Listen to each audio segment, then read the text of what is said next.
falar um pouquinho pra gente sobre o poder da fé, né?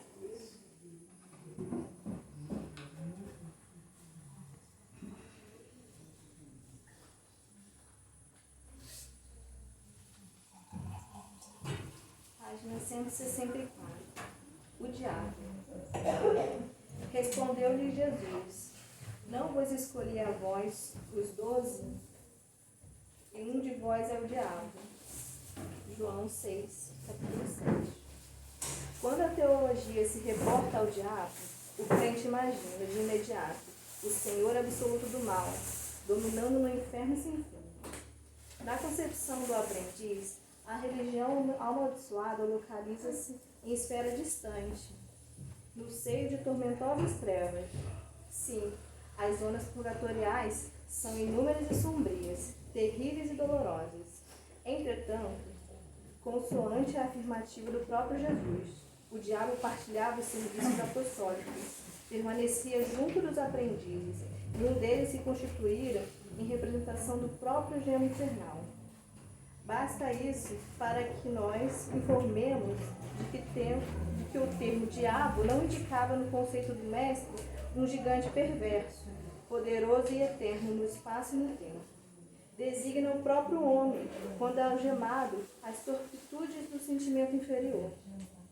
Daí concluímos que cada criatura humana apresenta certa percentagem de expressão diabólica na parte inferior da sua personalidade. Satanás simbolizará então a força contrária ao bem. Quando o homem o descobre no vasto mundo de si mesmo, compreende o mal, dá-lhe combate, evita o inferno íntimo e desenvolve a qualidade divina, que o eleva à espiritualidade superior. Grandes multidões mergulham em desesperos seculares, porque não conseguiram ainda identificar semelhante verdade. E comentando essa passagem de João, somos compelidos a ponderar. Se entre os 12 apóstolos, um havia que se converter em diabo, não obstante a missão de vida do círculo que se destinava à transformação do mundo, quantos existirão em cada grupo de homens comuns na Terra?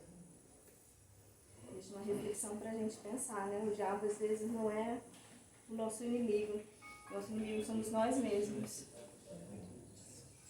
Senhor Jesus, queridos amigos espirituais, mestre de nossa casa, bezerra de Menezes, pedimos a sua proteção e a permissão para abrir esse trabalho, para aproveitarmos com sabedoria as gotas divinas que vamos receber dessa palestra edificante. Podemos sair daqui preenchidos de tudo que viemos buscar, de sabedoria, de calma, de paz, nessa casa tão querida que sempre nos acolhe. Que assim seja, graças a Deus. Vou passar a palavra para você.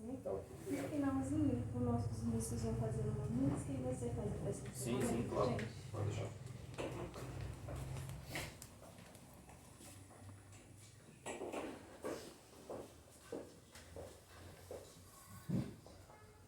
Boa noite a todos. Boa noite. Nosso tema de hoje é o poder da fé. Quando a gente vai falar de fé, a gente vai tentar abrir bem esse tema. O primeiro ponto é a gente definir o que é fé. Em termos do que até agora eu já tenho lido e estudado, é interessante que a melhor definição que a gente encontra para esse termo se encontra na Epístola aos Hebreus, onde ali se coloca que fé é a posse antecipada daquilo que se espera. Ou seja, eu acredito já ter em minhas mãos algo que realmente eu ainda não tenho em minhas mãos, mas eu acredito que eu já sou possuidor daquilo. É uma definição assim difícil de entender, mas ao mesmo tempo nós, na prática, estamos habituados a isso. A acreditar que nós vamos conseguir alguma coisa, por mais difícil que seja, isso é um ato de fé. Veja, a gente não deve confundir fé com certeza. Tá? Certeza é uma coisa, fé é outra. Por exemplo, se eu pego esse livro aqui, o Pão Nosso, e soltar ele e deixar cair no chão, eu não tenho fé que ele vai cair, eu tenho certeza. Por quê? Porque isso aqui é regido por uma lei física, né? Por uma equação matemática, que em função da força gravitacional da Terra, traz esse objeto em direção à superfície da Terra com uma velocidade crescente. A gente consegue calcular direitinho a velocidade que esse livro vai chegar lá no piso. É só a gente conhecer a distância que ele está sendo solto. Então não é fé, isso não é fé, isso é certeza. Então a gente tem que ter mais cuidado. A fé, ela não é uma certeza, ela é uma quase certeza. E quanto maior a fé, mais quase essa certeza aumenta. E quando a gente fala em fé raciocinada e fé dogmática, isso é uma outra questão interessante, porque em doutrina espírita, muitas vezes nós confundimos fé raciocinada com certeza. Não vamos fazer essa confusão. Mais uma vez, fé raciocinada ainda não é certeza. Mas ela se difere da fé dogmática, porque a fé dogmática não está amparada por argumentos, por estudos, por uma teoria, por uma vivência prática, por uma razão. Não há nada apoiando aquilo. Simplesmente me chegam e dizem assim, olha, existe uma Santíssima Trindade. Deus, Jesus e o Espírito Santo, os três formam uma única pessoa. Isso é um dogma, tem a sua fé e pronto, acabou e não se discute esse assunto. E quando você tenta entender essa estrutura tripartite da divindade, a gente não consegue, porque a gente sempre cai no problema do politeísmo. E, no entanto, ela é uma fé dogmática, ela é válida para mais de 1 bilhão aí de cristãos protestantes, católicos ou os ortodoxos orientais, gregos, russos, ucranianos, também na região da Turquia, a gente encontra também desde o Império Bizantino, né? E aí o que acontece? Isso é uma fé dogmática, não tem como você acredita ou não acredita e pronto, acabou. A existência do inferno, fé dogmática, né? O leitor de humanização falou do diabo, demônio e tal, como figuras simbólicas, né? Mas dentro da visão de muitos teólogos não é uma visão simbólica, é uma visão objetiva. Objetiva, porém, dogmática, porque você não tem que comprovar nem como raciocinar. E se você começar a raciocinar bem, você vai ver que ele é plenamente absurdo. O que diferencia isso da fé espírita, no sentido de fé raciocinada? É que no espiritismo, nós só precisamos de um pequeno conjunto. Isso é uma coisa que eu sempre chamo a atenção quando a gente vai falar de evangelho, mas ela vale também para a doutrina espírita. Na verdade, se nós formos analisar bem, nós partimos de um pequeno conjunto de princípios formadores, que é o alicerce, e a partir dali nós vamos desenvolvendo toda a doutrina. Quais são esses princípios formadores? A existência de Deus, como o princípio formador de tudo, a inteligência suprema. Podemos dizer ainda que Deus, ele é composto de um grupo de atributos: infinita perfeição, infinita inteligência, infinita justiça, infinita bondade, onipotência, onipresença, onisciência. Então você primeiro estabelece essa base. Isso aqui não é objeto de questão. Em matemática nós costumamos dizer que existem alguns princípios que são axiomáticos, são axiomas, ou alguns postulados. E eles não, você simplesmente aceita-os como verdades naturais. Então, por exemplo, duas retas se cruzam num único ponto, e não mais do que isso, apenas em um único ponto. Você não tem que comprovar isso, mas você sabe que isso acontece. Então você aceita isso como um axioma. Em matemática a gente tem um conjunto de axiomas que formam a base, o resto vai tudo por dedução racional. No espiritismo é muito parecido, a gente tem um conjunto básico de... Você vai dizer assim, a reencarnação ela é um princípio básico, ela é, mas não é um axioma. A reencarnação é deduzida a partir dos princípios da divindade. Na verdade, nós precisamos apenas ter o conceito de divindade como princípio formador de todas as coisas, a inteligência suprema e esses atributos que nós falamos. Nossa condição como espíritos imortais, filhos de Deus e destinados à perfectibilidade. Se você tem esses conceitos, somente esses conceitos, tudo deriva daí. Não haveria possibilidade nenhuma de você negar a reencarnação, porque você estaria negando processos da própria essência da divindade. Por exemplo, se você não tiver reencarnação, você não tem oportunidade. Se não tem oportunidade, não tem a justiça e a bondade. Por que não tem a justiça e a bondade? Porque durante um período de tempo de 1 hora, às vezes que você cometeu na sua vida, você fez uma besteira da sua vida, você vai para o inferno. Digamos, se nós fôssemos nos basear numa teologia, numa fé dogmática, e, no entanto, nós estaríamos contrariando o princípio de justiça, porque, afinal de contas, eu vou pagar a eternidade por um erro que eu cometi durante 1 hora.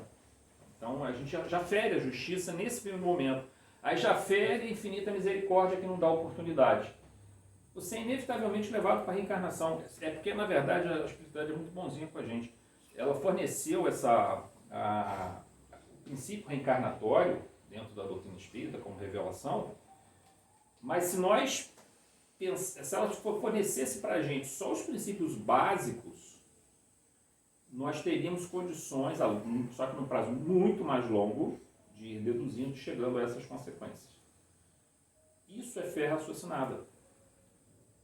A fé raciocinada precisa partir desses princípios básicos, mas ela tem um conjunto de elementos que você consegue raciocinar. Entendeu? Você fala assim, por exemplo, uma pessoa desencarnou.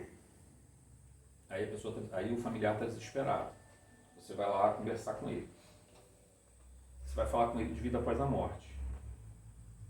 Para um crente normal, crente que eu me refiro a um religioso normal, a vida após a morte é um dogma, é um princípio de fé dogmática. O espiritismo não. Por quê? Eu não posso fazer com que aquele espírito se manifeste no médium, ele não é obrigado a fazer isso. Então eu não posso dar essa certeza absoluta para ele no sentido que aquele espírito vai ali se manifestar.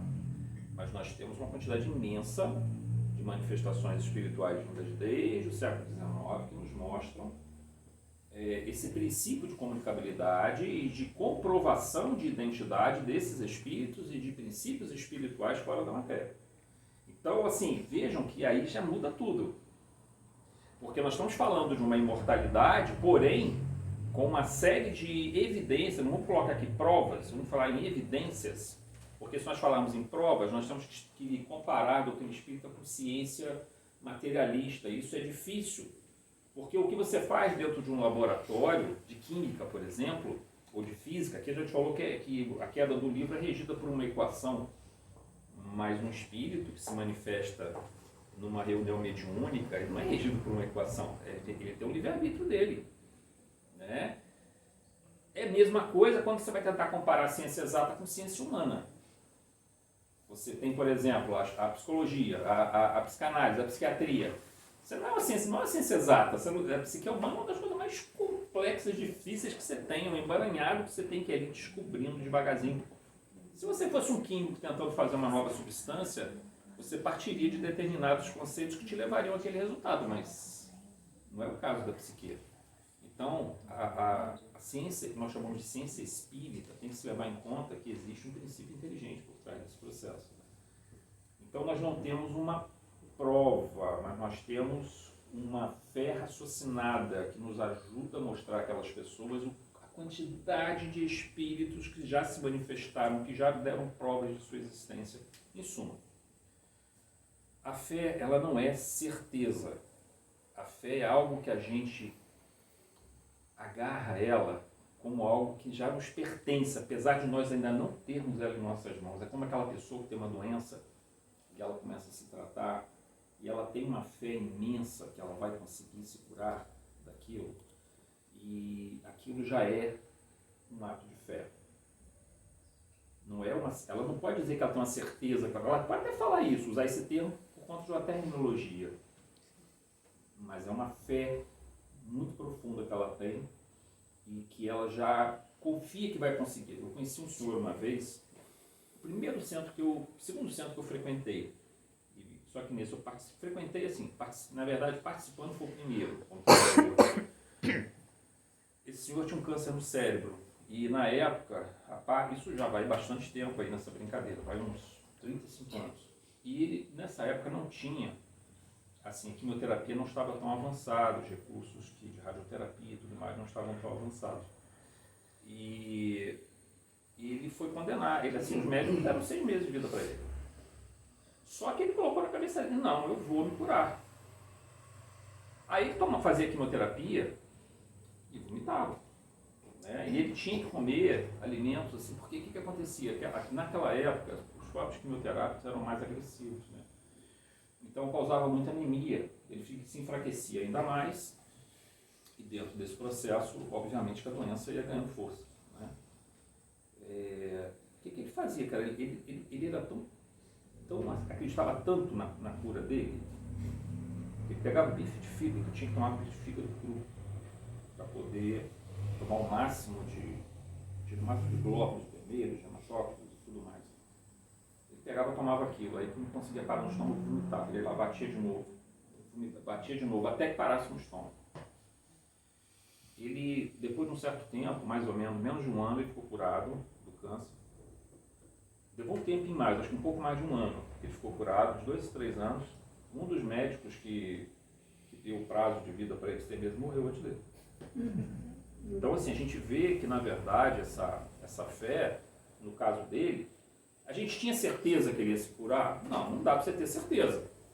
Mas ele, na mente dele, aquilo era uma coisa quase palpável. Então, o conceito de fé, ele é um conceito muito interessante, porque dogmaticamente falando, você não tem elementos para você trabalhar, mas nós espíritas temos elementos para entender o nosso conceito de fé. Mas ainda continua sendo uma fé raciocinada.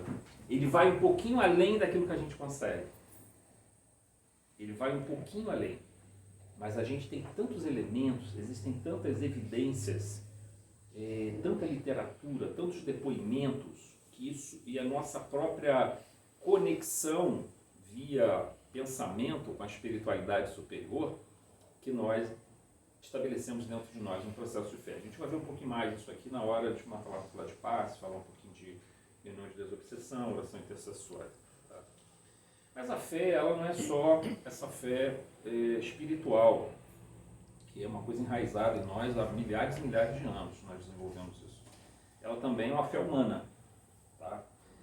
Kardec nos coloca isso, a fé divina e a fé humana. E as duas precisam caminhar juntas. A fé divina ou espiritual é essa que envolve o mundo espiritual. O conceito de sobrevivência após a morte, o conceito de que nesse momento aqui, por exemplo, eu não preciso ser um médium vidente para saber que nós temos muitos espíritos se movimentando dentro desse ambiente. Para um médium vidente, podemos falar em certeza. Para nós que não somos médiums, nós temos a intuição muito forte de que esse processo acontece, com maior ou menor intensidade, dependendo do nosso nível de conexão, tá, gente?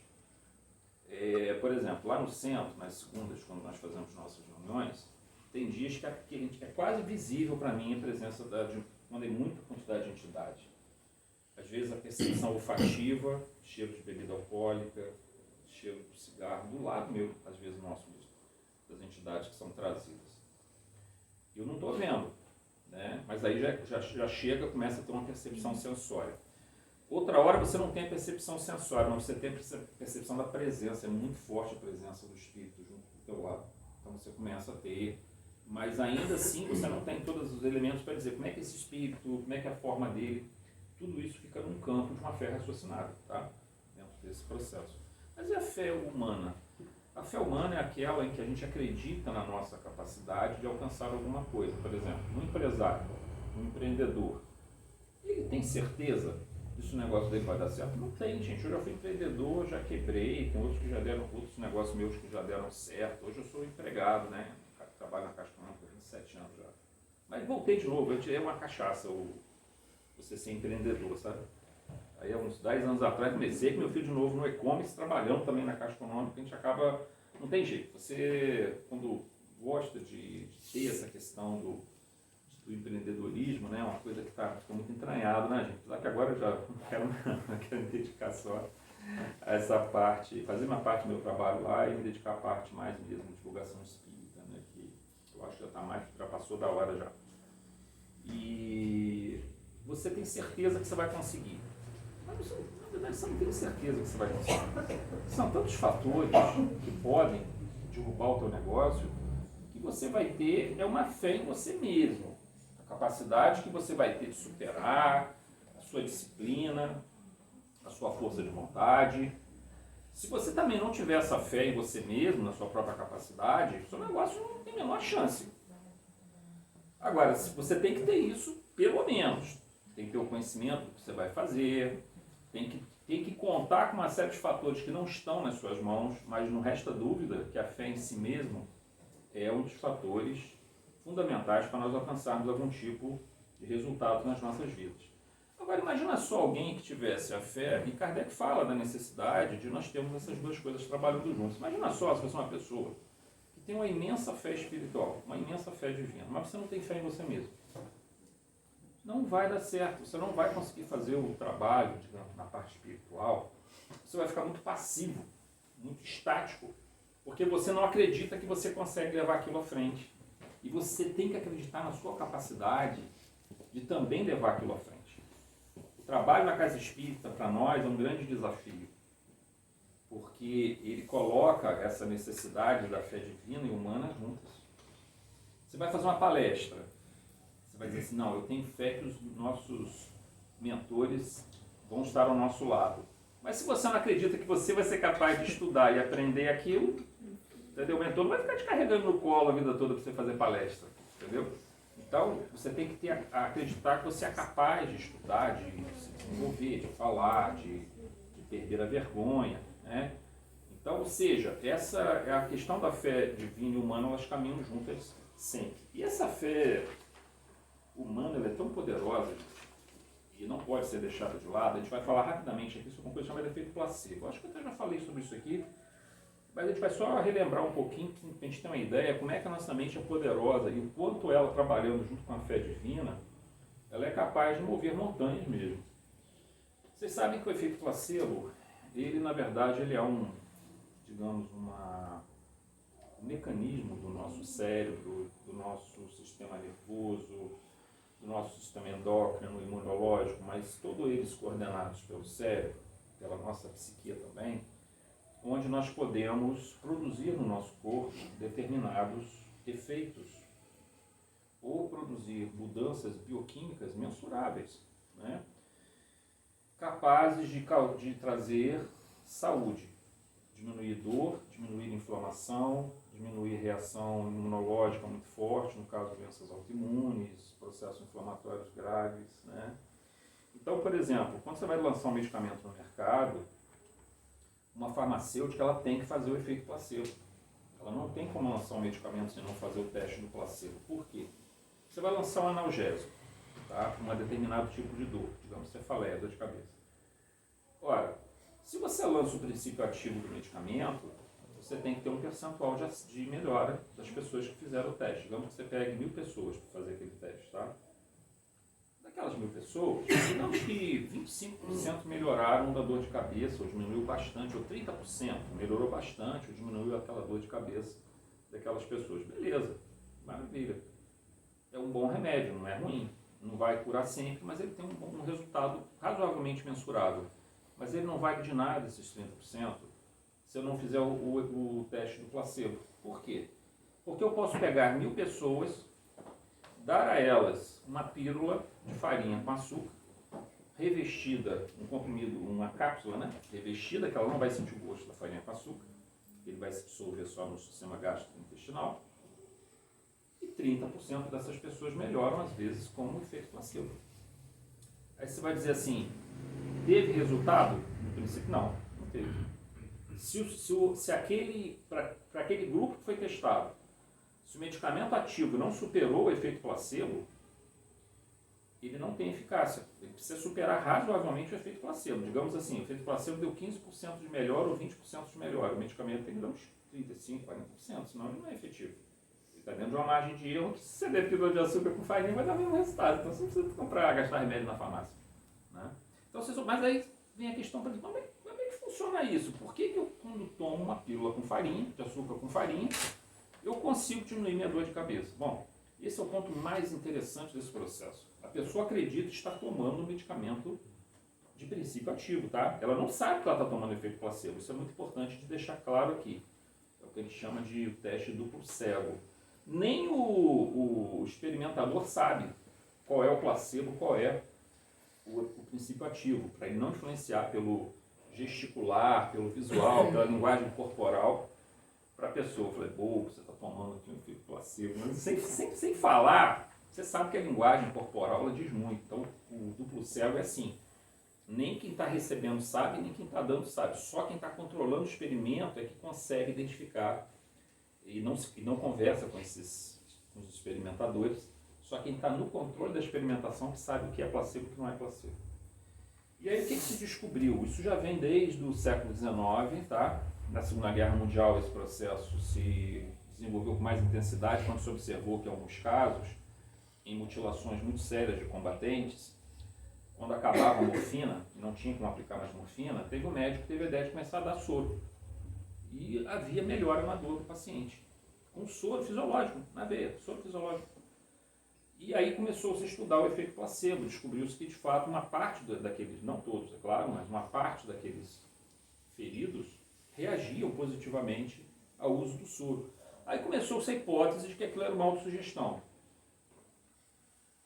Ah, não, o indivíduo está se autossugerindo, como se fosse uma auto-hipnose, mas não é. Por quê? Porque hoje, como nós temos exames muito sofisticados, a gente consegue dosar o sangue, uma série de substâncias no sangue. E o que se observa? Efeito placebo na dor. Não é autossugestão, é aumento na produção de opioides endógenos, ou as chamadas endorfinas. O que são essas endorfinas? Elas são substâncias produzidas no nosso cérebro, muito semelhantes à morfina, só que em dosagens muito pequenas, mas que são suficientes para produzir uma sensação de bem-estar. Então ela diminui a dor. Ela faz uma contraposição à dor. É interessante que quando você faz muito exercício físico, né, quando você vai malhar numa academia, vai fazer uma caminhada longa, você inflama o teu músculo. O teu sistema muscular, onde foi mais esforçado, ele morre muita célula, tá, gente? Depois elas nascem de novo, elas novamente as que não morreram ficam mais hipertrofiadas em termos de tamanho, as células musculares, e outras são criadas novamente. Mas aquelas que morreram vão para o sangue, e isso é identificável através de quem já fez exame aqui chamado CPK, né? Que era um examezinho que mostra a quantidade do nível inflamatório que a gente está no corpo. Ora, no caso do exercício físico, o meu cérebro aumenta a produção de dopamina, de endorfina, ou de opioide endógeno, porque ele está identificando o maior nível de CPK no sangue. Então eu tenho um elemento que está jogando para o meu cérebro, tem que produzir endorfina porque é um mecanismo inflamatório produzindo dor. Só que na pílula de efeito placebo não tem nada quimicamente falando que está ativando o meu cérebro. É a minha crença de que aquilo ali vai diminuir a minha dor. Olha só que coisa extraordinária. Aí você vai falar assim, autossugestão? Não é autossugestão, porque o nível de opioide endógeno medido no sangue aumentou. O cérebro foi capaz de produzir. Lúpus. Testes com lúpus mostraram que o indivíduo que toma o efeito placebo aumenta a produção de corticoide também endógeno. Então você diminui a ação do sistema imunológico, febre reumática, reumatismo, esses elementos estão muito ligados às doenças autoimunes. A ação do sistema imunológico agredindo o próprio organismo é diminuída pela produção de corticoides naturais, que nós vamos fazendo, mensuráveis no sangue. O que é uma coisa assim, simplesmente extraordinária. Até com pessoas com doença de Parkinson, enquanto o Parkinson ainda está no nível em que não há comprometimento cognitivo, a pessoa entende que ela está tomando um medicamento para aumentar o nível de dopamina, porque o Parkinson é uma falta de dopamina, né? Uma morte de neurônios que produzem dopamina. Você toma dopamina, chamado DOPA, né? Que você vai tomar aquilo para compensar a falta de dopamina. No efeito placebo, você observa aumento de produção de dopamina com o uso de uma pílula de açúcar com farinha. Pra vocês terem uma ideia, então, do que é a fé em si mesma, a capacidade da crença que ela tem em modificar os nossos estados mentais e fisiológicos. Então isso é só para a gente trazer à tona essa questão do quanto essa fé humana ela é fundamental também. Juntamente, a fé humana junto com a fé divina, ela produz coisas extraordinárias. A gente vai lembrar aqui duas passagens muito interessantes, tratando da questão da fé, que dizem respeito à nossa vivência dentro da doutrina espírita, seja como frequentadores, seja como trabalhadores. Primeiro do menino obsidiado, está em Mateus, né, capítulo 17, versículos 14 a 20. Vocês lembram de um caso em que um pai procura Jesus e diz a ele, pede a ele desesperado que cure o filho dele, porque tem um espírito que se aposta do filho, ora joga ele no fogo, ora joga ele na água, tenta matá-lo, um obsessor. E ele diz que os discípulos dele não puderam curá-lo, não conseguiram curá-lo. Jesus chega então, impõe as mãos, afasta aquele espírito obsessor e depois ele dá um puxãozinho de orelha nos discípulos pela falta de fé deles. Há duas versões, tá? Há uma que é essa questão da falta de fé, outra que ele fala, porque há duas versões um pouquinho diferentes, dependendo do manuscrito de Marcos ou de Mateus. Outra ele fala que para certos tipos de espíritos imundos que eles falavam, a necessidade de jejum e oração. O que é o jejum? A disciplina, uma disciplina maior, ou seja, o que é disciplina maior? É você se dedicar realmente àquilo ali e acreditar com muita determinação. Ele fala de jejum e oração, então seria aquele estado de conexão com o plano espiritual, a fé, ao mesmo tempo também que há um comportamento, a disciplina, o jejum, entre aspas, para poder lidar com aquilo. Mas não importa, é a questão da fé, principalmente aqui. Numa outra passagem belíssima da mulher hemorroíça, que está em Marcos capítulo 5, versículos 25 a 34, vocês lembram que Jesus ele é chamado para ir até a casa, até a sinagoga de Jairo, porque a filha de Jairo é uma menina que a princípio estava morrendo, estava quase morrendo. Jesus se dirige, ele está cercado por uma multidão. Então ele vai seguindo para a sinagoga de Jairo, e de repente, cercado por aquela multidão, e os discípulos ao seu lado e tal, ele sente, está escrito assim no Evangelho, Jesus sente uma virtude sair dele. Né? Alguém toca na orla do seu manto, e ele sente uma virtude sair dele. Aí ele fala, quem me tocou? Né? E ele se vira, os discípulos falam, como é que eu não sabia quem te tocou? Está lotado de gente aqui, não tem como saber. Jesus se vira, e a mulher, na hora que ele olha para ela, vejam, é uma questão, essa passagem, ela merece um trabalho mais cuidadoso, mas a gente aqui vai passar um pouquinho mais batido pela necessidade do nosso tempo. Essa passagem ela é lindíssima, principalmente se nós interpretamos ela no contexto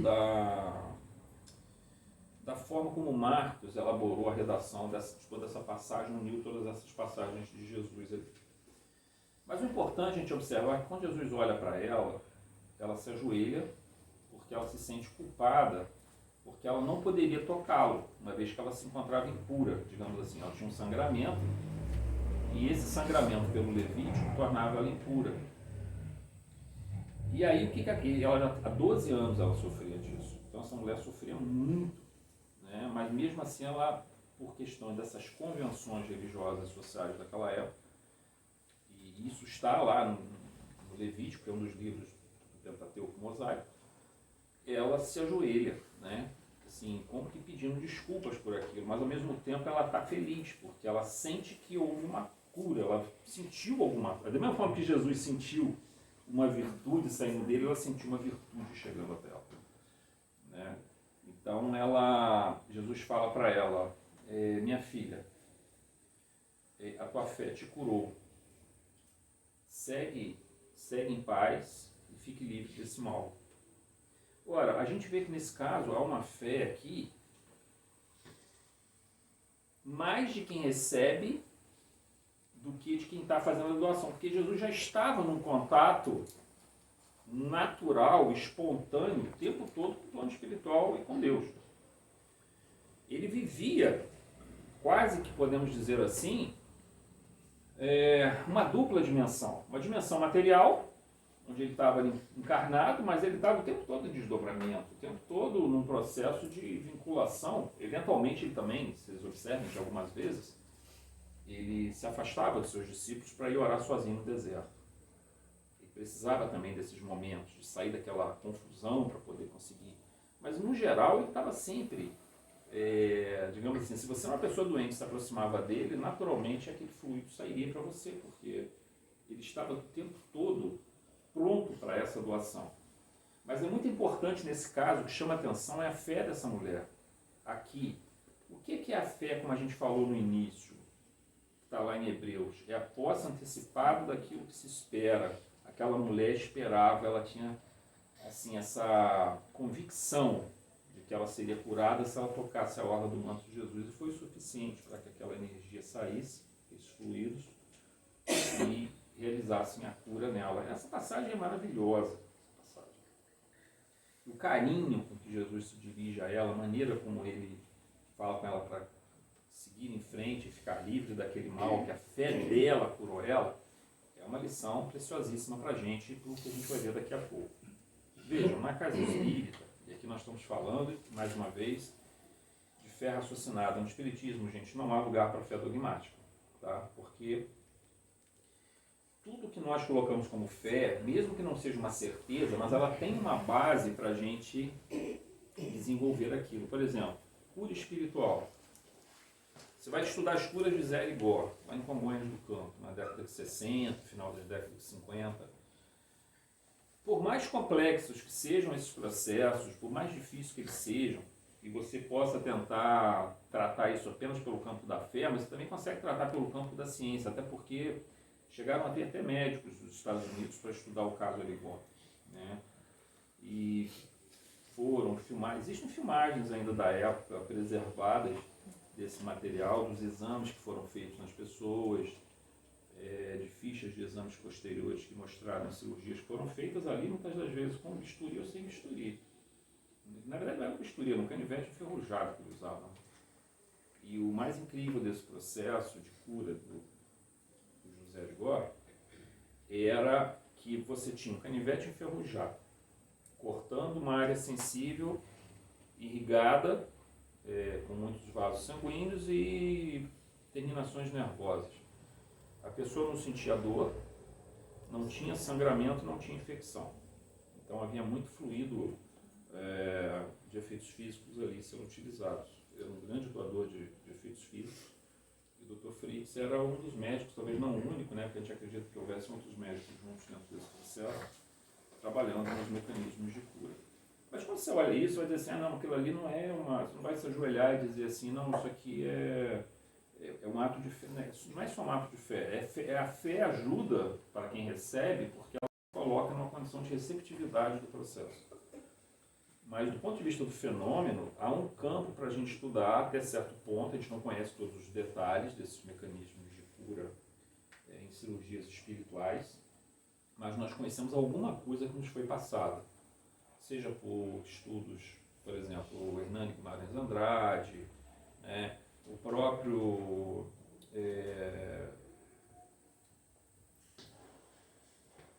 Hermínio Miranda também fez alguns estudos importantes nessa área, Henrique Rodrigues, mas assim,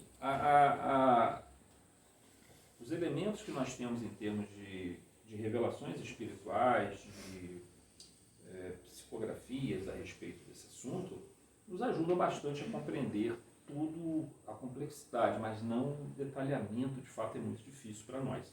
Mas a gente consegue compreender as manipulações fluídicas. Kardec fala muito isso no capítulo 14 do livro A Gênese, né? Antes dele adentrar a questão do estudo dos chamados milagres de Jesus. Tudo é manipulação fluídica num nível muito intenso. E aí o elemento fé se torna muito importante, porque a gente, por exemplo, quando a gente vai para a questão do passe, o passe envolve uma dupla fé aqui, de quem aplica e de quem recebe, né? Vejam, quando você ora, isso é uma coisa que nós temos, não está assim tão divulgado, mas é uma coisa que a gente vai pegando em vários livros, várias obras, né? Você quando ora, a nossa tendência, primeiro, o nosso perispírito ele não está retido dentro do corpo físico. Nosso corpo físico está retido dentro do nosso perispírito. Então, o nosso perispírito ele sai um pouquinho fora do corpo, tá? Assim, uns 2, 3 centímetros mais ou menos. Então, Se o médium olha para a gente, ele não vai ver um corpo físico, um perispírito escondido dentro do corpo físico. Não, ele vê o corpo físico dentro do perispírito. O perispírito sai um pouquinho do corpo. Esse é o primeiro ponto. Quando a gente começa no processo, e isso está no livro dos médiuns, quando o médium entra no processo de concentração e transe, ocorre uma expansão, que ele chama de expansão perispirítica, Kardec chama. O que é isso? O perispírito se expande. Tá? Essa expansão perispirítica vai acontecer no passe também. Ela depende da concentração, da oração, da fé. Uma coisa muito importante que a gente tem que entender é o seguinte, gente, a fé, ela tem, assim, ela, do ponto de vista da oração, uma oração ela pode ser definida em 3 aspectos. Tá? A oração ela é um pensamento muito bem estruturado e conectado com um plano maior de vida. Mas ela tem 3 aspectos muito importantes. Ela tem 2 elementos de qualidade e um elemento de intensidade. Quais são os elementos da qualidade da oração? O amor que você tem pela pessoa por quem você está orando, o conhecimento que você tem das forças que estão envolvidas dentro desse processo. Isso aqui te dá a qualidade da tua oração. E a fé? A fé é a intensidade dessa oração. Quanto mais fé você tem, mais essa oração se torna poderosa, mais ela se expande, mais ela se projeta além de você. Mas você pode ser uma pessoa má que tem muita fé também. Então a fé por si só não assegura que essa oração seja curativa ou que ela vai te fazer bem. Pode ser o contrário. A gente costuma chamar de efeito nocebo. Quando você imagina que algo pode te fazer mal, você pode fazer mal a outra pessoa usando essas... Ao inverso do efeito placebo. Existem algumas culturas que o xamã, o sacerdote, isso já tem uns estudos antropológicos sobre isso, eles ficavam ensimismados com esse negócio, porque o xamã jogava uma praga no indivíduo, o indivíduo morria por coração às vezes com aquilo. Isso é o efeito nocebo. O camarada acredita que de fato ele foi afetado por uma praga. Ele realmente acaba entrando numa depressão, num processo terrível e pode vir. Não é que sempre vai acontecer isso, mas ele pode ficar doente por conta dessa crença de que alguém fez algo mal para ele. Às vezes nem tem uma energia envolvida ali, mas ele, como a gente falou, da mesma forma que você tem um efeito placebo, você pode ter um efeito nocebo. Você vai no médico, o médico fala assim, ó, você tem, desculpa, mas você só tem 5 meses de vida. Isso é o suficiente, às vezes, para derrubar uma pessoa. Então, assim, o efeito das palavras, daquilo que você fala, daquilo que você pensa, daquilo que você faz, da sua linguagem corporal, ela tem muito em termos de influência na vida de uma outra pessoa, tendo o efeito placebo ou nocebo. Uma pessoa que chega para um médico, ela está muito angustiada, e o médico tranquiliza ela e passa a confiança, já é 20, 30% do tratamento já está acontecendo ali. Ela já começa a ter a confiança, ela já começa a ter paz, então ela já diminui os níveis de adrenalina, os níveis de cortisol, já começa a diminuir os níveis de estresse, então tudo já começa a melhorar.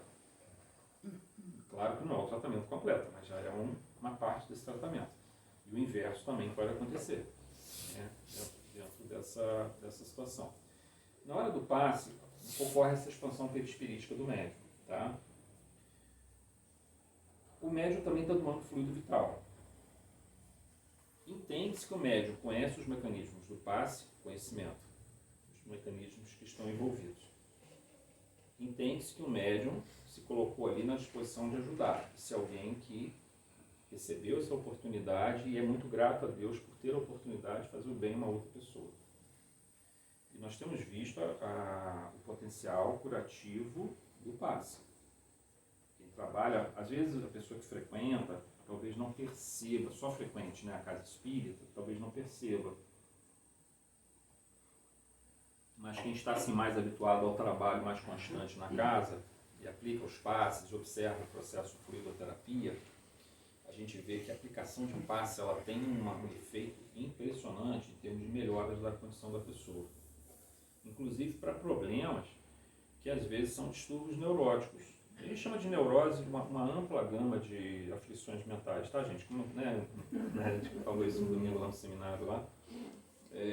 Ansiedade, depressão, síndrome do pânico, fobias generalizadas, compulsão, cognitiva, compulsão comportamental, vazio existencial, e aí tem um monte de coisas que nós caracterizamos como aflições mentais e, portanto, neuroses e sofrimentos.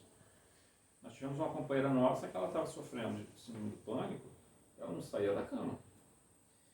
Aí foi recomendado 3 passes semanais.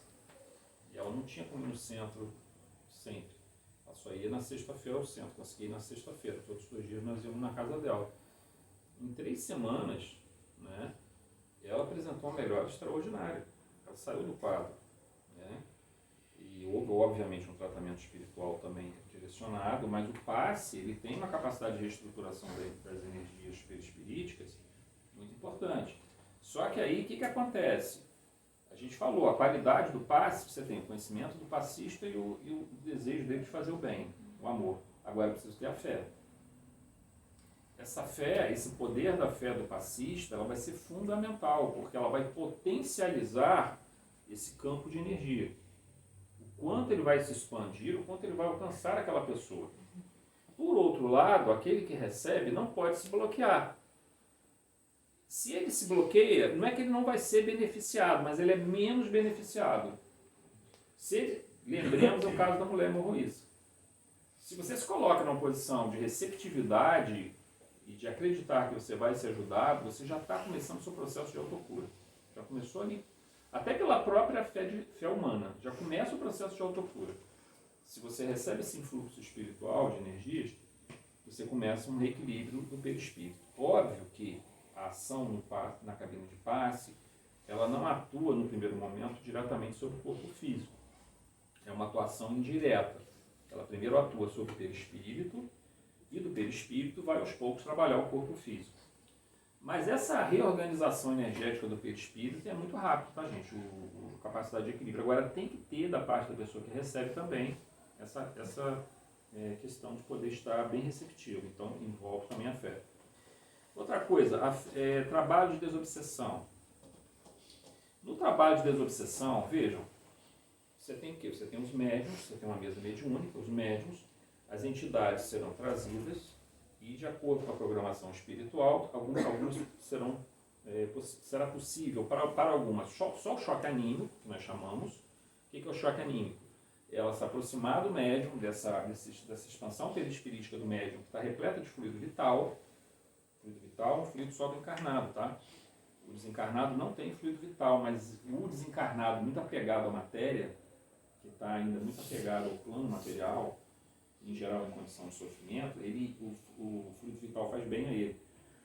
Então, quando ele se aproxima do fluido vital de um encarnado que está bem intencionado, aquele médium que está bem assistido, isso produz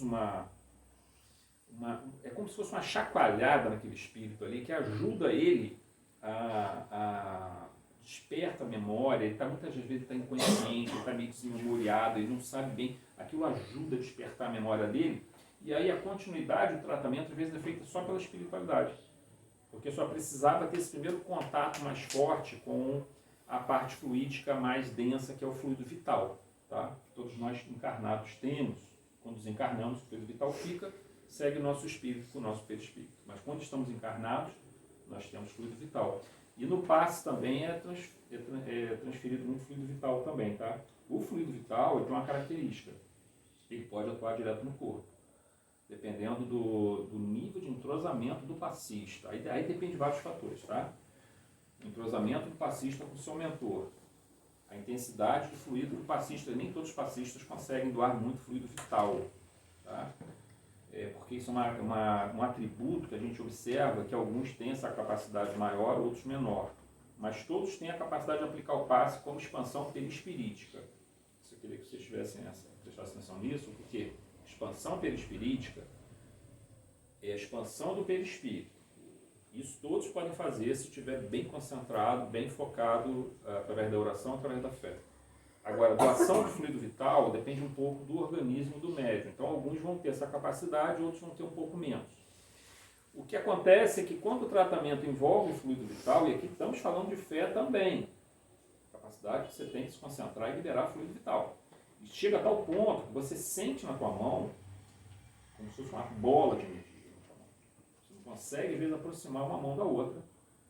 Isso a gente já sabe dessas situações que acontecem, de tanta energia que é liberada. Então esse tem o potencial de agir até às vezes sobre o corpo físico. Então não é muito difícil nós observarmos curas que acontecem dentro da sala de passe por conta disso. Tá? Mas não é muito comum, porque nós dependemos de uma série de fatores que precisam estar muito bem encaixados naquele momento para que isso ocorra. O médium tem que ser um doador de fluido vital muito intenso, a conexão com o mentor tem que ser muito forte, o mentor tem que estar especialista naquela tarefa, quem está recebendo tem que estar muito bem receptivo e a vibração de todo o ambiente tem que estar muito favorável também. É que nem manifestação de efeito físico. Você vai fazer, quando se fazia reuniões de manifestação de efeitos físicos, de curas espirituais, de cirurgias espirituais, se tiver um monte de gente pensando negativamente ali, não consegue fazer direito, porque há uma interferência muito grande, são energias muito sutis dentro desse processo. Na mesa mediúnica, o que acontece? O primeiro ponto é esse: muitos espíritos são tratados só pelo choque anímico, outros se manifestam através da psicofonia, psicografia, mais pela psicofonia, é conversável com o espírito. Muito bem, até aí tudo tranquilo, mas observe, o espírito ele pode não ter fé, porque ele está desorientado. A gente não pode exigir que o espírito chegue ali numa condição, digamos assim, de perfeito entendimento do que está acontecendo. Não, é justamente o contrário. Ele não tem entendimento do que está acontecendo. Ele está sendo ajudado, ele é um enfermo que está sendo conduzido ali. É diferente da nossa condição no passe. Com certas exceções, né, gente? Porque também a gente pode fazer uma pessoa para receber passe que ela está no estado psicótico, ou então num processo neurótico muito, muito grave, ela não está conseguindo, se a depressão for muito forte, ela não consegue se concentrar, ela não consegue... É claro, existem essas situações, mas no geral as pessoas que vão receber o passe estão mais ou menos equilibrados para perceber o que está acontecendo. Não é o caso do espírito que vai se manifestar no médium para a doutrinação, para o diálogo. Só que da parte do médium e da parte do doutrinador, do dirigente da reunião, essa fé tem que ser muito forte. Por quê? Porque você tem que estar muito consciente do trabalho que os mentores estão fazendo junto contigo, porque de repente o indivíduo começa a querer perder o controle, às vezes o médium não consegue segurar a situação, que não pode também acontecer isso, mas às vezes acontece. Quem vai assumir o controle dessa situação é o dirigente, ali ao seu lado o dirigente espiritual, né, que eles têm que ter uma conexão muito forte. Veja, o dirigente da reunião não tem que ser médium, mas ele tem que ter uma intuição muito, muito forte com o seu mentor, com o dirigente espiritual da reunião, para que ele tenha total controle. Agora imagina só, você é um passista, aí você está aplicando o passe, a pessoa começa a passar mal. Isso pode acontecer? Pode, claro que pode. Você pode estar trazendo, eu já vi situações na sala de passe, mas é interessante que essas situações normalmente não acontecem quando tem várias pessoas. Acontece quando tem uma pessoa recebendo passe, às vezes. Vejam, você pode mexer com elementos de tanta dor naquela pessoa. É o que eu costumo falar, são camadas de dor. Que aquilo vem à tona, na catarse, na hora do passe. Por quê? Porque o passe ele meio que mexe também com essa capacidade de permitir um pouco da lembrança ou reencarnatória da infância. E aí o que acontece? Muitas das vezes a pessoa pode começar a manifestar, não estou nem falando de manifestação espiritual não, não é nem questão, pode até acontecer, ela ser um médium e de repente ocorrer uma incorporação psicofônica, mas muitas vezes é o psiquismo de profundidade dela cheio de dor vindo à tona. Se o passista se apavora, ou seja, se lhe falta fé, aí nós lembramos lá do menino, quando tentaram expulsar, né, aquele espírito que ora jogava o menino na água, ora jogava no fogo, e eles não tiveram condições de controlar a situação. A gente não sabe o que aconteceu, porque isso não é falado para a gente no Evangelho. A gente não sabe se quando eles impuseram as mãos, se a entidade começou a xingar eles, isso não é falado para a gente. Mas pode ter acontecido, de ter sido uma situação até constrangedora para eles. Tem que chegar Jesus e mostrar, tem que ser feito dessa forma. E quando você tem essa confiança, você sabe que aquilo que está acontecendo com a pessoa está dentro do mecanismo do tratamento. Às vezes, uma medicação que você toma, ela produz uma piora imediata para produzir uma melhora depois. Um exemplo é o tratamento de câncer. Né? Você toma a quimioterapia, vai fazer o quê? Vai cair cabelo, você vai inchar, vai ter vomitar, você vai passar mal pra caramba. Parece que você está piorando, mas não está piorando. O tratamento está sendo feito. Do ponto psíquico é a mesma coisa. Quando o indivíduo se vê diante dos seus elementos lá do psiquismo de profundidade e aquilo vem à tona, isso não é desequilíbrio, é tratamento. Só que ele está saindo de uma zona de conforto e está permitindo que aquilo venha à tona para ser tratado. Mas aí a fé é muito importante nessa hora, porque a gente tem a confiança, tem essa profunda fé raciocinada de que os mentores estão ao nosso lado, que aquele é o ambiente certo, que é o ambiente do centro, o ambiente da sala de passe, ou que seja o ambiente da casa, se for um tratamento, por exemplo, de auxílio fraterno. A pessoa vai manifestar às vezes, e demora, às vezes vai 40 minutos, 30 minutos, até a pessoa se acalmar, se tranquilizar, mas ela sai muito bem desse processo depois. Então tudo isso envolve o poder da fé. A gente tem que ter aí nós somos testados. Dentro desses momentos somos testados. Porque vem nas primeiras vezes você vai ter aquele medo. E se eu não conseguir controlar essa situação, vou pedir ajuda a quem aqui? Os mentores estão do teu lado, até te ajuda eles, eles vão te ajudar, então já estão te ajudando. Né? Depois não, depois você passa a ter um controle maior sobre a situação e por isso que eu falo que essa questão da fé, ela envolve um componente do amor, um profundo desejo de ajudar aquela pessoa, porque nada te obrigaria a estar ali, você podia estar na tua casa vendo televisão, no computador, assistindo YouTube, sei lá. Você está lá no centro, você se dispôs a sair da sua casa para encontrar uma pessoa no centro, para conversar com ela por 1 ou 2 horas, tentar ajudá-la. Então, isso já é um ato de amor. Você tem o conhecimento dos mecanismos que estão envolvidos nesse processo, mas você tem que ter uma profunda fé. Essa profunda fé é a sua conexão maior com o plano espiritual e a capacidade de produzir mudanças efetivas. Por fim, a gente tem também uma coisa que a gente faz muito na nossa casa, lá no Jesus Maria José, são as orações intercessórias.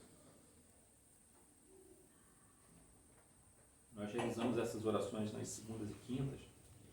As pessoas nos passam os seus nomes, né? Os nomes das pessoas que precisam de ajuda, encarnados ou desencarnados, e nós vamos realizando o tratamento.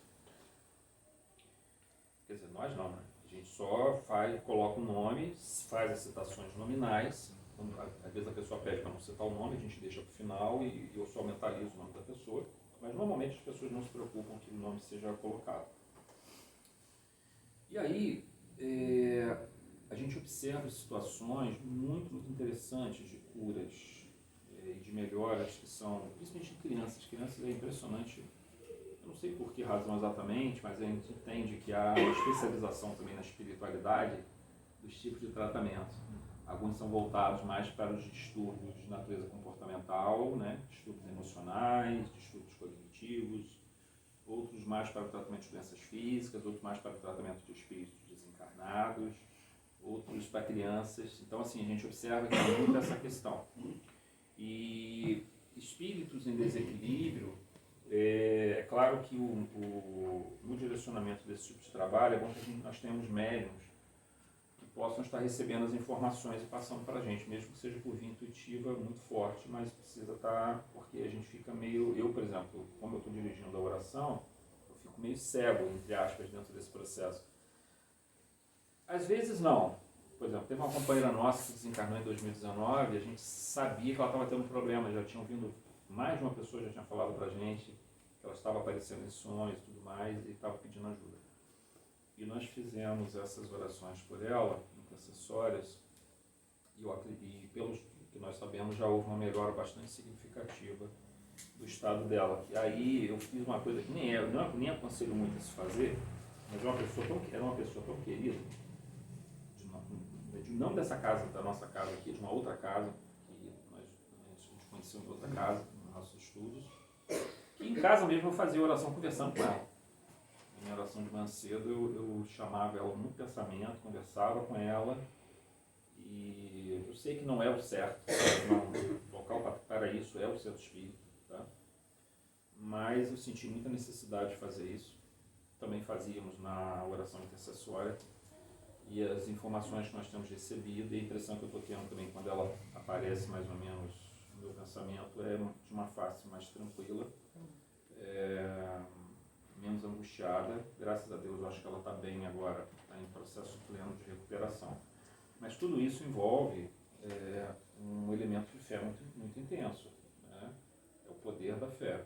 Mas vejam, fé com amor e com conhecimento. A gente precisa juntar esses três elementos, porque a fé vai dar o poder, vai dar a força. Agora, a qualidade é o conhecimento e o amor. Esses vão dar a qualidade que nós vamos direcionar e aplicar adequadamente. Tá? Vejam, nós estamos vivendo, no mundo de hoje, uma situação que nos preocupa muito, que são uma verdadeira epidemia de neuroses. Uma epidemia de neuroses. E eu estava até comentando isso lá no domingo, no seminário, porque nós estamos observando um fenômeno novo surgindo.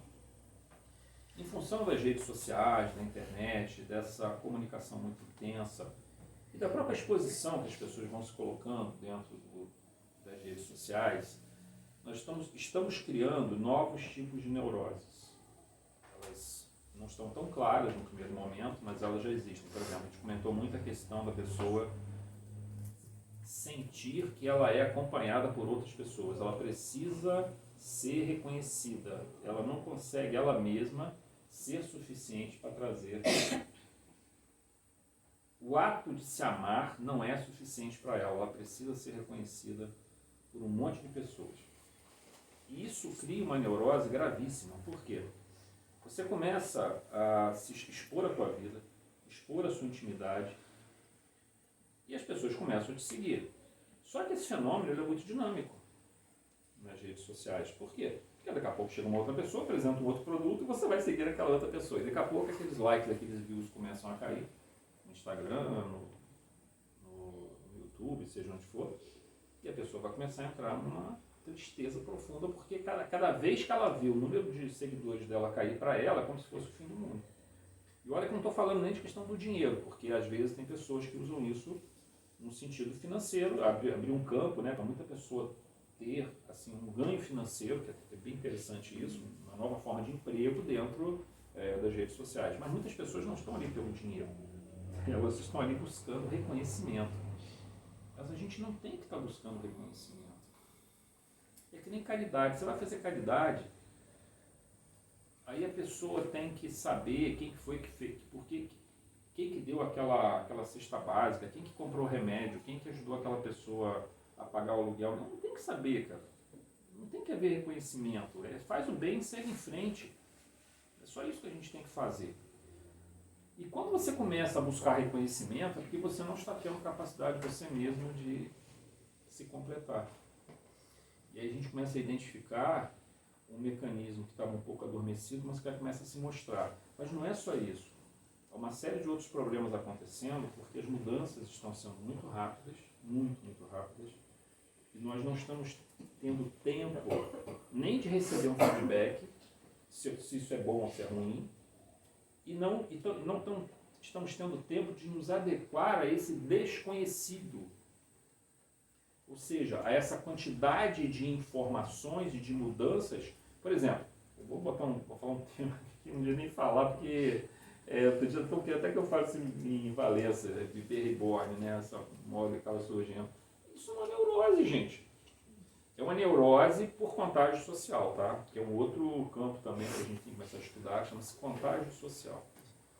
O contágio social sempre existiu, mas ele agora se torna uma coisa muito mais intensa e potencializada, porque o acesso à informação e a quantidade, a qualidade da informação, pela imagem, pelo visual, pelo som, pelo não sei mais o que, pelo inédito, ele começa a ter uma força muito grande. Então você começa a ter certos tipos de neuroses que nos preocupam muito, porque nós sabemos que as neuroses vão gerar doenças psicossomáticas. Elas poderão ser curadas, mas elas também poderão ser mantidas produzindo dor ou poderão evoluir para uma psicose se elas não forem tratadas. E o que nós estamos vendo hoje o próprio censo de 2022 ele foi bastante preocupante nesse aspecto por conta do aumento das pessoas que não têm nenhuma crença, que não acreditam em nada. E isso me preocupa. É o caso do meu filho. Eu tenho um filho de 30 anos, agnóstico, criado na casa espírita, participando de Comerge, culto no lar, mas é uma realidade nossa. E isso me preocupa muito. Ele é uma pessoa extremamente ética, mas ele tem problemas com depressão, com essas coisas. E aí eu fico preocupado porque onde ele vai buscar sentido, significado, se ele não acredita em nada, além da matéria? Isso é muito problemático. Nós já vimos inúmeras situações relatadas na prática e na leitura que nós temos dos livros, das obras. Então, mais do que nunca, a fé se tornou e quando eu falo fé, eu me refiro também a essa conexão com a espiritualidade de uma forma mais ampla, mais abrangente. O que é uma conexão ampla, abrangente? Não é só orar no momento da dificuldade. E não é só estabelecer o horário da oração, ele é claro que é importantíssimo, eu faço isso. Estabelece o horário da sua oração, da sua meditação, da sua contemplação, da sua leitura, mas é o trazer o divino, o sagrado para o teu dia a dia, sempre que possível. Sempre que possível. Você vê um pássaro, você vê uma árvore, você vê uma manifestação da divindade. Isso é uma forma de fé, é uma forma de espiritualidade. E está faltando isso na humanidade nos dias de hoje. Né? Então, esse poder da fé, eu espero que o nosso estudo de hoje, né, tenha contribuído de alguma forma. Nós, trabalhadores espíritas, frequentadores espíritas, porque os frequentadores espíritas de hoje serão os trabalhadores espíritas daqui a pouco. Não pensem que aqueles que estão só vindo, que já estão fazendo uma coisa maravilhosa, que podia estar em casa agora, está ali esquentando a cabeça. E, no entanto, estão buscando algo mais. Isso é maravilhoso. Mas daqui a pouco vocês serão convidados. Não estou querendo dizer que o centro vai convidar, pode ser que o centro convide, mas a vida vai convidar. E a vida que eu me refiro é o divino, é o sagrado. Ele nos convidará a nos integrarmos, a nos unirmos numa tarefa de autocura e numa tarefa de cura. Então a gente deve procurar ficar muito atento a essas mudanças abruptas que estão acontecendo, muito rápidas. E nós que estamos na casa espírita o tempo todo, ainda mais quando a gente trabalha, no caso, com oração intercessória, em que chega as pessoas sofrendo com problemas, é uma coisa assim, assustadora. Mas a nossa fé, a nossa confiança no poder superior e no trabalho que nós podemos realizar como indigentes de luz, como trabalhador mais humilde do chão de fábrica, não tem problema, mas nos está sendo concedida a oportunidade de alguma forma sermos úteis, nos curarmos e sermos colaboradores da espiritualidade dentro desse processo. Muito obrigado. Oração, né? Vamos fazer primeiro, né? Você faz a música e depois faço a oração, né?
Fazer nossa oração, elevando o nosso pensamento Deus, nosso Pai, Criador, em profunda gratidão e contentamento, Senhor, por mais esse dia em nossas vidas, por termos nos levantado, pelo nosso trabalho, pela nossa família, nosso lar, pelo corpo físico que recebemos, Pai, para que nosso espírito aqui realizasse sua jornada. A Jesus, nosso Mestre querido, governador espiritual deste planeta, te rogamos, Senhor, lança as tuas bênçãos sobre encarnados e desencarnados. Seja o teu pensamento, Senhor, um farol a iluminar os nossos caminhos. Tantos irmãos, Mestre, se encontram desorientados em muitos descaminhos, em muita dor e sofrimento. Muitos ainda têm a bênção da expiação reparadora que os está conduzindo à cura, mas tantos outros encontram-se absolutamente desorientados. Permita, Mestre, que as casas espíritas, que os templos, que as igrejas, que as mesquitas, as sinagogas, todos os locais onde se realiza, Senhor, essa busca do sagrado e do divino, sejam como escolas e hospitais a receberem nossos irmãos, e também a nós, que também ainda estamos em processo de tratamento e de cura. Os nossos queridos mentores e trabalhadores, especialmente aqui nesse momento, do Centro Espírita Fonte Viva, possam estar realizando as tarefas de auxílio, de intuição, de cura a todos que aqui se encontram. Possamos, querido Mestre, retornar aos nossos lares, levando em nossos corações e em nossa mente a mesma paz e a mesma harmonia, Senhor, que juntos aqui cultivamos em Teu nome. Muito obrigado, que assim seja. Muito obrigada, muito bom sua palestra. A gente espera receber você mais vezes aqui. Agora eu vou fazer os informes da casa, tá?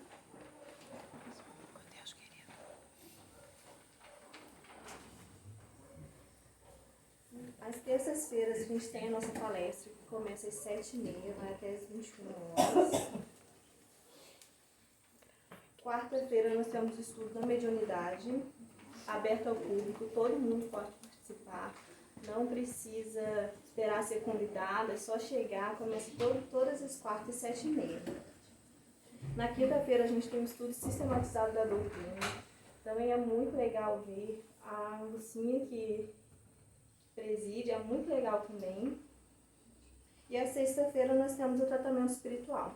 O tratamento espiritual é para quem o médium lá dentro pedir para vir, aí você virá. Começa às 6h30, a gente pede para chegar aqui a partir das 6h. E sábado nós temos o estudo da mocidade, que são para os jovens da casa, também presidido pelo Natan, que é muito dinâmico, é muito legal. Se alguém tiver algum jovem em casa que conheça e que queira participar, vamos ver quem vai estar. Só um minutinho, segunda-feira, no atendimento da feira. Ah, desculpa, eu esqueci. Tem uma pessoa que colocou o nome Fátima, mas não conseguimos entrar em contato de jeito nenhum, acho que o telefone está errado. Se por acaso ela estiver aqui, para eu dar uma olhadinha lá. Segunda-feira nós temos atendimento fraterno com a Fabiola. A Lucinha ainda está no atendimento fraterno, com a Lucinha também. E a Fátima, se alguém conheceu, se veio arrumar o número ali na frente para a gente poder estar ligando para ela para iniciar, né? Vamos ver. Na semana que vem, quem vai palestrar é a nossa querida irmã Nádia. Só parece sempre muito didática, muito boa. Quem puder, venha. Faltou alguma coisa? Quem vai presidir? Quem vai presidir será a Tatiana. Quem vai evangelizar era a Fabiola, mas vai ser eu que vou evangelizar, né? Então é só. A biblioteca. A nossa casa oferece, né, a biblioteca. Nós temos aqui vários livros. Vocês podem escolher. Quem está responsável pela biblioteca? Não tá aqui, não. Não está hoje? Mas aí vocês pegam o livro, podem ficar com ele 2 meses e, caso precise, aí você renova e fica mais 2 meses com ele. Nós também temos a campanha de doação. Necessitamos urgente de pó de café, mas aceitamos todos os alimentos também. Mas quem tiver em casa sobrando pozinho de café para trazer na semana que vem, aceitamos. Agora vamos dar